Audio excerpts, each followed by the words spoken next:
On November 18th, 1274 AD, on a beach, the transcript renders as Komoda Beach on the island of Tsushima. The old samurai world discovered that courage by itself is not a shield, ritual is not a tactic, and honor means very little to an enemy that has crossed half the known world by treating sentiment as a weakness to be exploited. Before the day was over, roughly 80 samurais, the permanent warrior force of the island, would be annihilated by an invasion machine so large it looked less like an army than a moving horizon. The transcript gives the number as 20,000 Mongol warriors on Tsushima, and earlier as 23,000 men made up of 15,000. Mongol and Chinese warriors, plus 8,000 Korean soldiers, carried by 900 ships from Korea toward Japan. Whether one focuses on 20,000 at the landing point or 23,000 in the broader invasion force, the emotional truth is unchanged. The men on Tsushima were not facing a raid. They were facing the forward edge of the greatest empire on Earth. And what makes the story so devastating is not simply that the samurai were outnumbered. It is that they were fighting a war that had already changed shape, while their own assumptions about battle still belonged to an older moral universe. For them, the crisis would begin in blood. For Kublai Khan, it had begun years earlier, with paper, seal, and silence. The transcript is right to go back 7 years, because mass slaughter on a beach rarely begins there. It usually begins with misread signals, with one side speaking in the language of hierarchy and the other answering in the language of pride. In 1267, a messenger reached Japan carrying a letter, sealed with the imperial authority of Kublai Khan, grandson of Genghis Khan, ruler of an empire that had already conquered China, subdued Korea, and extended Mongol power across distances that would have seemed impossible to earlier centuries. His message was not diplomatic in the modern sense. It was diplomatic in the imperial sense. The strong speak of friendship when they mean submission. The letter said, in effect, that the rulers of small countries seek friendly relations with great nations, that China and Korea had already been brought into order, and that Japan should send ambassadors, pay tribute, and enter the system before consequences forced the issue. The crucial thing here is not only the content, but the expectation behind it. Almost everyone who had faced the Mongols seriously understood what refusal meant. The empire did not bluff as a habit. Threat and violence were linked. The Kamakura shogunate, the military government ruling Japan, read the letter and did something so simple it looked insane. From a continental perspective, it ignored it. No answer, no tribute, no gesture of face-saving politeness. Absolute silence. That silence continued. The transcript says, Kublai sent another letter, and another, and another, over 6 years. Japan ignored them all. This matters enormously because it reveals the worldview on both sides.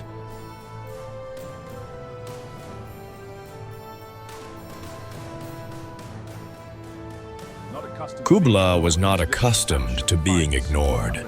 Kings and courts might negotiate with him, plead delay, resist, or rebel, but silence itself was a kind of insult. It denied the hierarchy he believed reality had already confirmed. Japan, for its part, believed in its own insulation. It had never been invaded, not once. That fact had consequences deeper than military planning. It shaped political psychology. The Japanese warrior class had grown within a world of internal conflict. Civil wars, clan warfare, contests of prestige and succession, where battlefield culture still retained strong elements of personal identity. Lineage, declaration, one-on-one valor, and a moral code, later grouped under the language of Bushido. The exact historical maturity of that code in 1274 can be debated, but the transcript's larger point is correct. Japanese samurais had been formed by a way of war that still gave ceremonial value to how combat was entered. The Mongols did not simply reject that code. They were strategically incapable of caring about it. Their model of war prioritized efficiency, coordination, ranged fire encirclement, fear, and whatever method ended resistance fastest. They used poisoned arrows. They attacked in groups. They did not pause to announce a noble name, because names do not help if the goal is operational tempo. This is the first and deepest clash in the story, not simply Japan versus Mongolia, but one military culture still holding on to personalized battle versus another already operating with the impersonal logic of total conquest.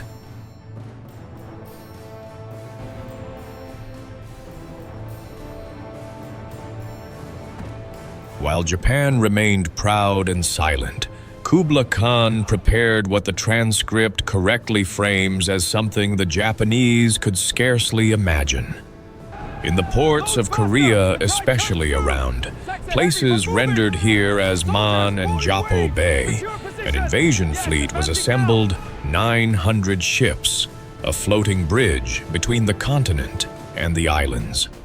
On those vessels came 15,000 Mongol and Chinese warriors, plus 8,000 Korean soldiers, many compelled into service, forming a force of around 23,000 men. This was not a random maritime experiment. It was a reconnaissance in force, with conquest built into the method. The Mongols were not merely sailing to frighten Japan into obedience. They were testing the physical gateway to the islands and preparing to hold what they took. That matters because islands change war.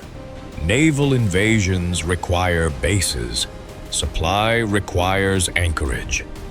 A successful landing must become a foothold, then a platform, then a corridor.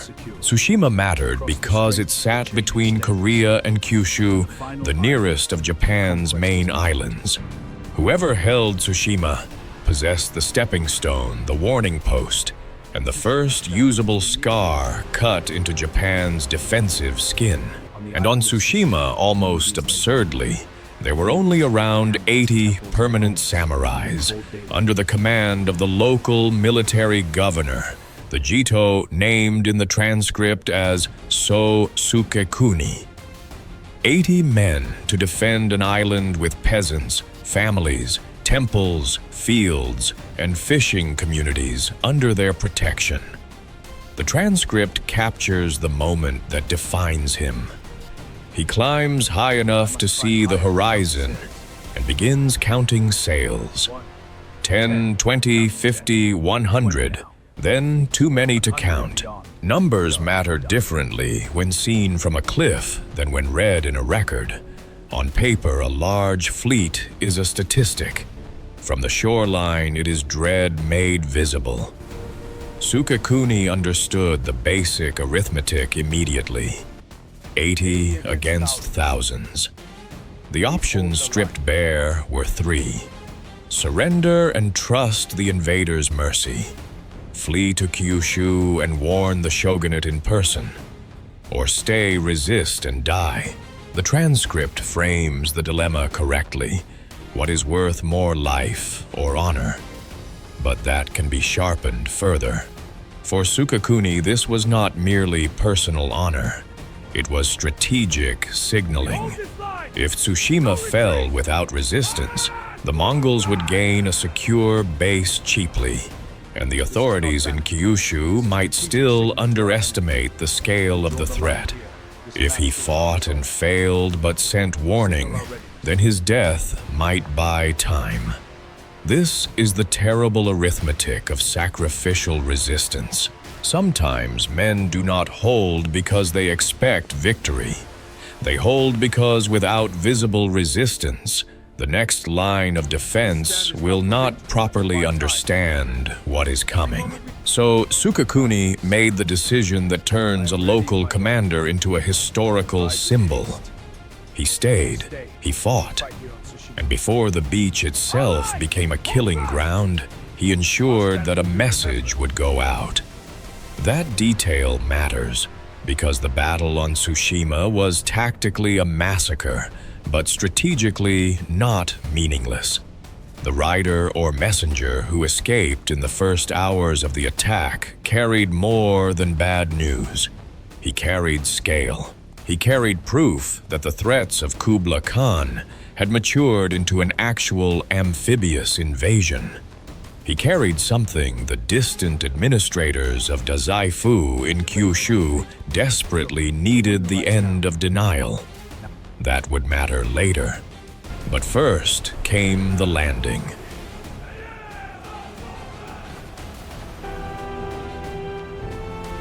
The Mongol fleet touched down at Komeda Beach, and this is where the samurais of Tsushima met not merely an enemy, but a method. The first boats grounded. Warriors leapt into the surf. The transcript says the Mongols came in formation, shields in front, archers behind. That image is essential. The samurais expected at some level a battlefield of challengers. Individuals' visible courage, personal exchange. What they saw instead was a military machine. One of Sukekuni's men, identified in the transcript as Takasaki Suenaga, rode forward and shouted his name, expecting the conventions of noble combat to produce an answering champion. That moment is not trivial or quaint. It is the collision of two incompatible systems of meaning. Suenaga was telling the enemy who he was because identity mattered in his world of combat. The Mongols answered with a rain of arrows. No response, no acknowledgement, just concentrated fire. 3 impacts hit him in quick succession. The transcript says shoulder, thigh, and the horse itself. He went down before even crossing blades. That single episode tells you everything about the asymmetry of expectations. The samurai was still entering a duel. The Mongols were already executing an engagement. Suenaga survived only because another samurai, rendered in the transcript as Shi Mitiyasu, saw the fall and charged into the Mongol line to create a distraction. Mitiyasu died. Suenaga crawled away. That exchange matters because it separates the symbolic memory of the battle from the lived horror of it. Later cultures celebrate the charge, the name, shouting the sacrifice. But what actually happened on the beach was uglier. The 80 samurais were not engaged in an honorable combat and overcome by slightly superior numbers. They were swarmed, isolated, and killed by a force that understood group violence better than they did. The transcript says when a samurai charged 10 Mongols, surrounded him, and attacked from all sides. This is one of the most load-bearing details in the whole account. The Mongols did not respect the combat unit as an individual warrior. They treated the exposed fighter as a problem to be solved collectively and quickly. That method stripped the samurais of one of their deepest cultural advantages: the belief that skill and courage expressed at the level of the individual could still alter the emotional terms of the field. Then came the second shock, and perhaps the more important one. The samurais heard a high whistling sound, followed by an explosion that shook the earth. The transcript describes iron spheres launched from ships filled with gunpowder and designed to explode into fire and metal fragments. The exact technical details can be discussed, but the operational point is clear and historically grounded. The Japanese defenders were confronted with explosive weaponry and battlefield noise on a scale alien to their experience. Some had probably never heard anything like it. Horses panicked. Men thought the heavens themselves were tearing open. This is where technological disparity becomes psychological violence. The samurais were not simply under missile attack. They were forced to reinterpret the battlefield while already dying on it. An island military culture that had fought internal wars was suddenly facing the weapon ecology of an empire that had been in contact with Chinese siege traditions, Central Asian mobility, and multinational armies for decades. The Mongols were not more honorable or dishonorable. Those are moral labels laid afterward. In battle, they were simply more modern in the ruthless sense, more willing to combine technologies, troop types, and terror effects without concern for inherited ritual.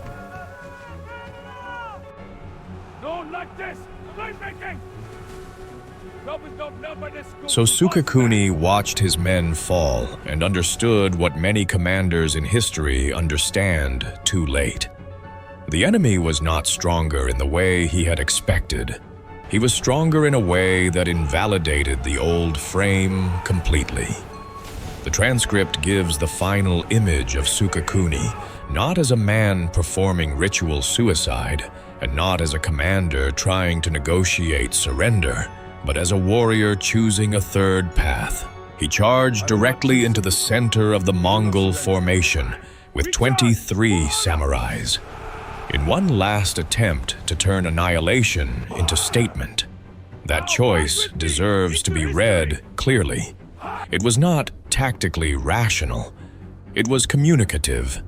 The charge could not win the beach. It could, however, inscribe resistance onto the opening hours of the invasion.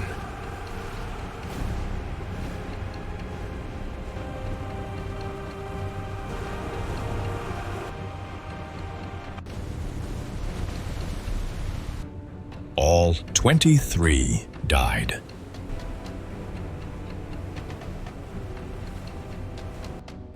The Battle of Komeda lasted less than 3 hours. The transcript says all 80 samurais were dead. Mongol casualties were maybe 100 men, maybe fewer. For the invaders, this was not a climactic victory. It was an efficient opening action.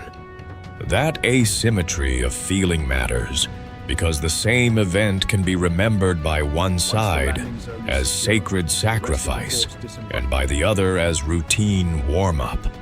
Such differences are the raw material of national myth. But Tsushima's fall did not end at the shoreline.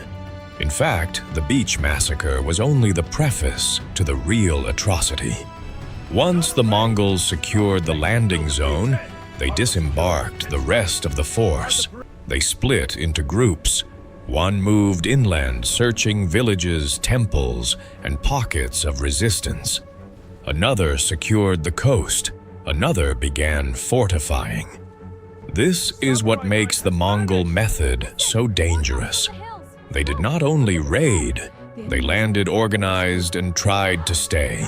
The villagers of Tsushima heard war drums in the hills. They saw smoke from the camps. They realized the samurais would not return. Some fled into forests and caves. Others tried to reach Kyushu by boat. Many were caught. And here the transcript enters the region of terror that later Japanese memory would never forget. The Mongols did not simply kill resisting soldiers. They weaponized civilians as messages.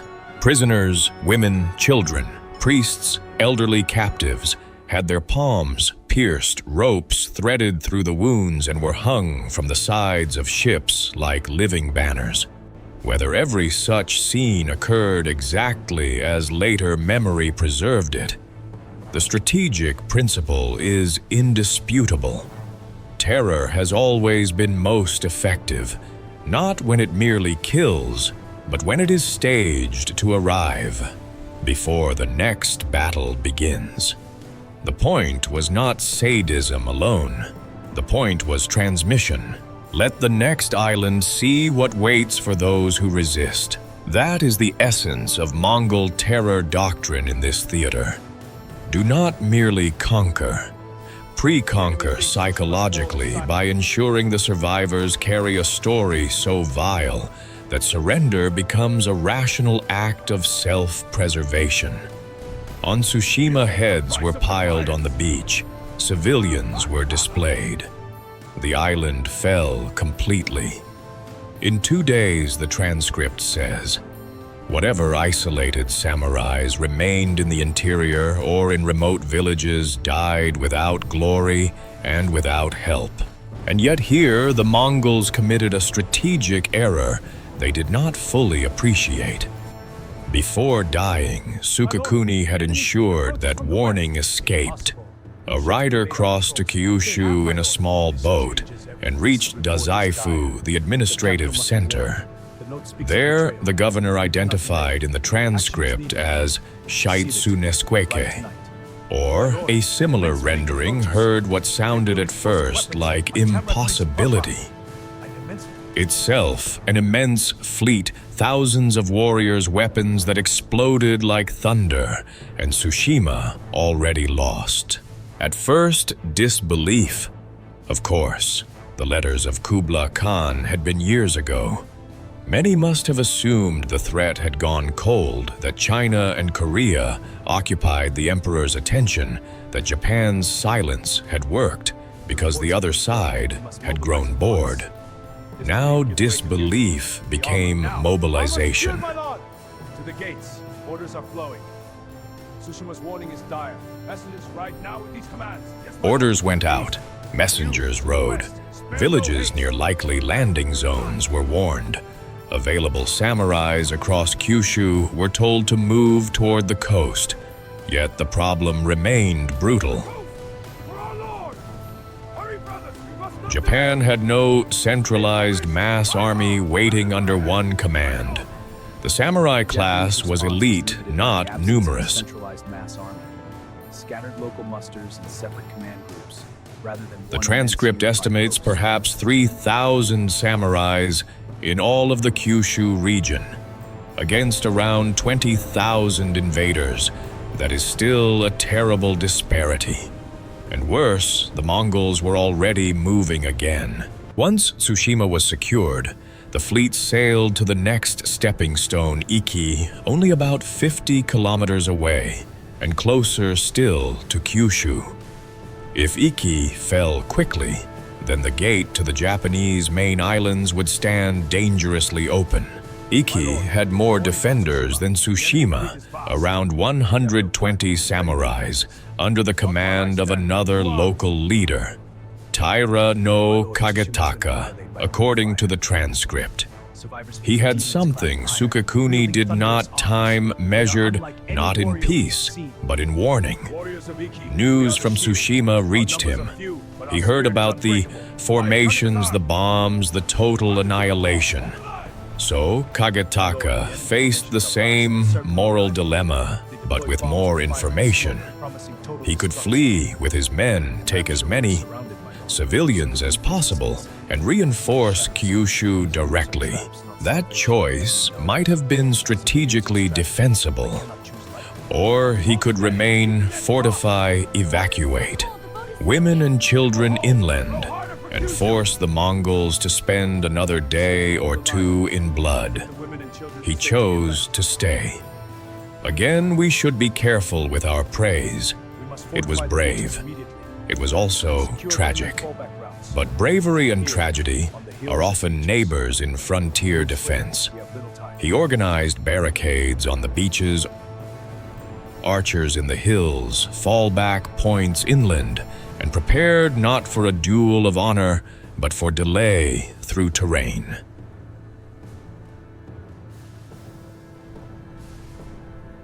This is already a sign of learning. Tsushima had shown what frontal samurai responses looked like against Mongol discipline. Iki would not repeat that mistake so cleanly. On November 20th, the fleet appeared off Iki.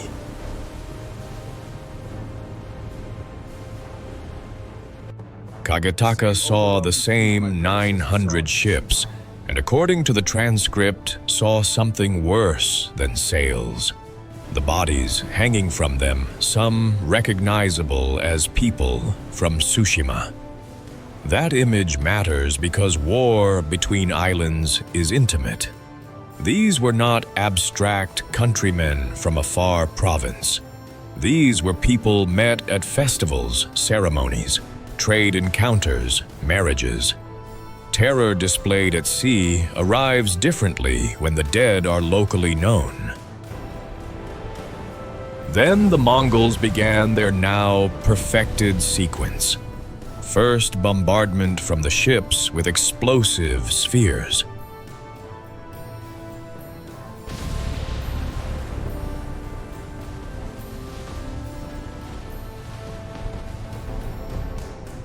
Then waves of archers, then infantry assault.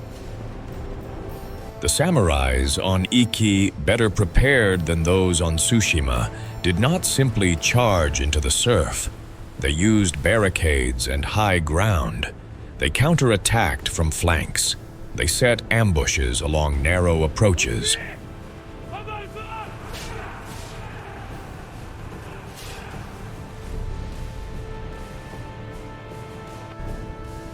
For a few hours, the transcript says it worked.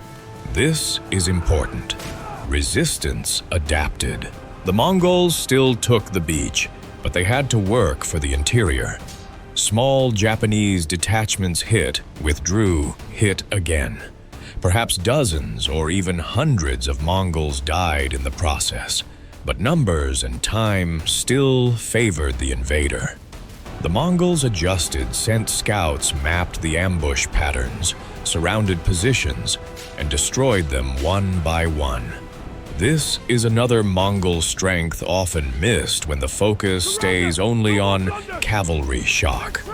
They were not just fast killers, they were fast learners.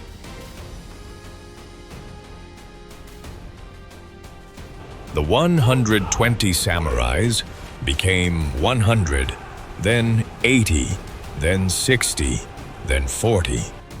Kagetaka took wounds, an arrow in the side, another in the leg, yet kept commanding. Eventually, he gathered his remaining men in a small wooden fortress in the island's center. The transcript gives the emotional logic well. Perhaps they could last until night and let a few escape. But wooden structures do not answer well to siege engines and incendiaries. The Mongols surrounded the fort and did something psychologically sophisticated. They did not rush the final assault. They waited. They let the trapped defenders hear the screams of captured civilians. They let dread thicken in the wood and smoke before the bombardment began. Then they launched the bombs. The walls burned. The structure splintered.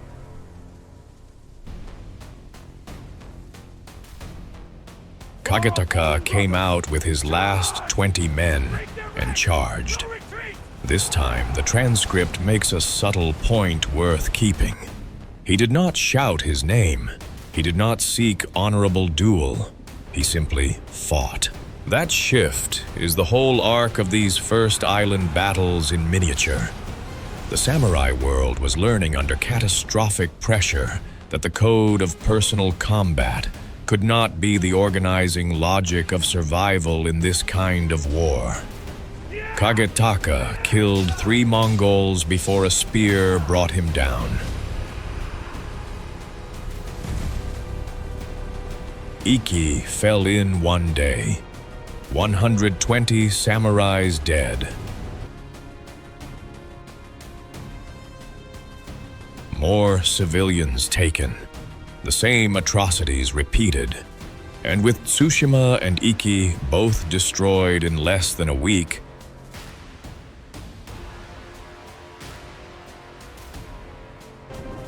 the Mongol fleet turned toward Kyushu.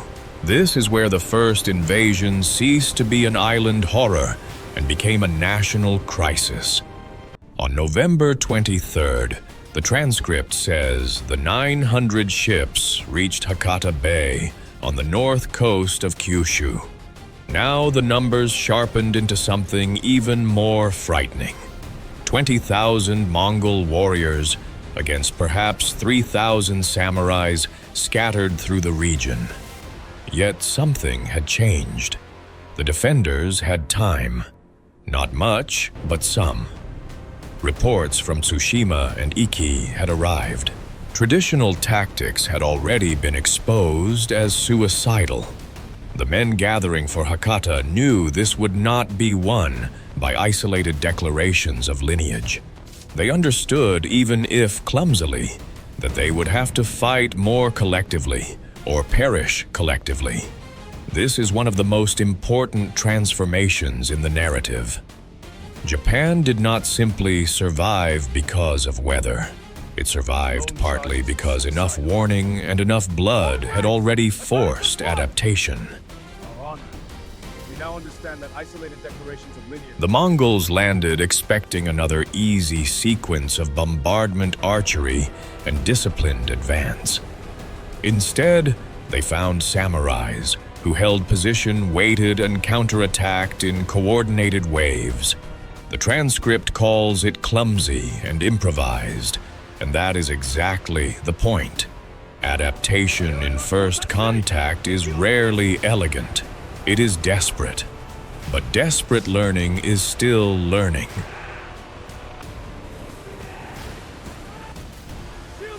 The fighting at Hakata became a slaughterhouse for both sides.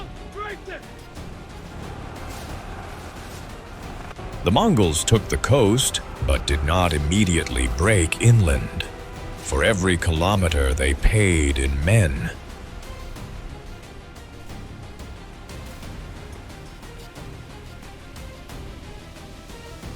Night fell. They controlled the beach.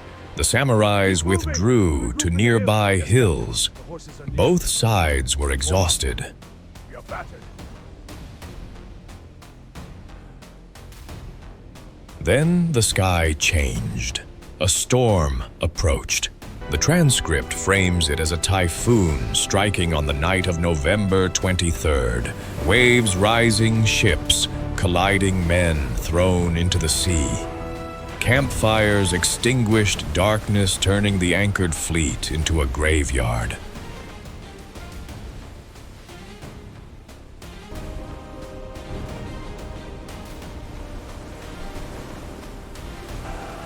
On land, the wind trapped the Mongols in confusion.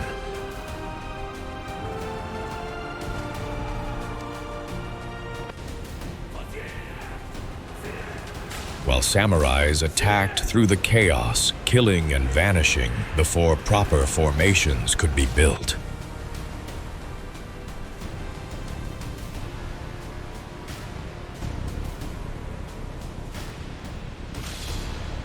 At dawn on November 24th, the bay was wreckage corpses, shattered hulls.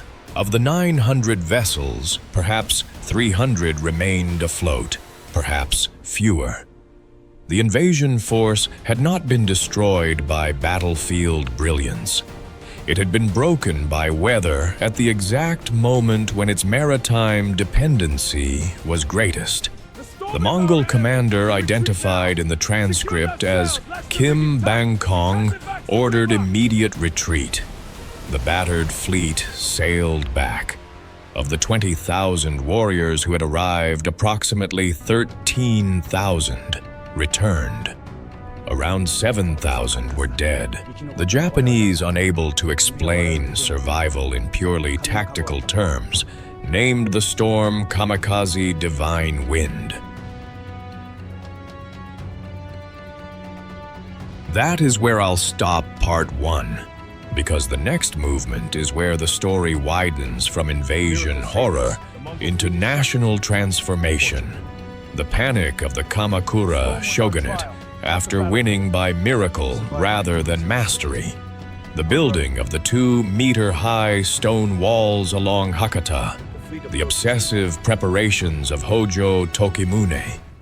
Kublai Khan's fury, and the construction of an even larger second armada of 4,500 ships and 140,000 warriors.